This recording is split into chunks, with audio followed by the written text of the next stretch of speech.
मेरे चैनल पर आप लोगों का स्वागत है। ये झूमर गीत अच्छा लगे तो लाइक शेयर और सब्सक्राइब कीजिएगा, कमेंट भी करके बताइएगा। ना नदिया हमारे बड़ा फैशन में आई, ना नदिया हमारे बड़ा फैशन में आई। आई ना नदिया चुनरी ले आई, आई ना नदिया चुनरी ले आई। बाजजबा यार संग माले के आई, बाजजबा यार संग माले के आई। ना नदिया हमारे बड़ा फैशन में आई, ना नदिया हमारे बड़ा फैशन में आई।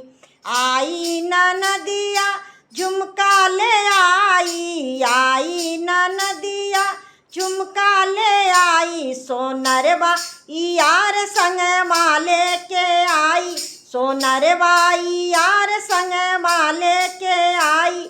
ना नदिया हमारे बड़ा फैशन में आई, ना नदिया हमारे बड़ा फैशन में आई।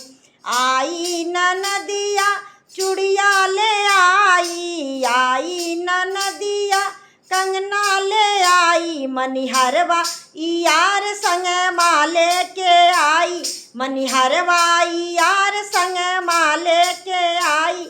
ना नदिया हमारे बड़ा फैशन में आई, ना नदिया हमारे बड़ा फैशन में आई।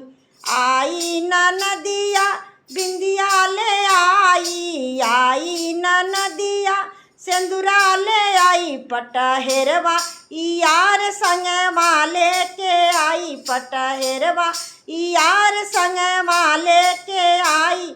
ना नदिया हमारे बड़ा फैशन में आई, ना नदिया हमारे बड़ा फैशन में आई।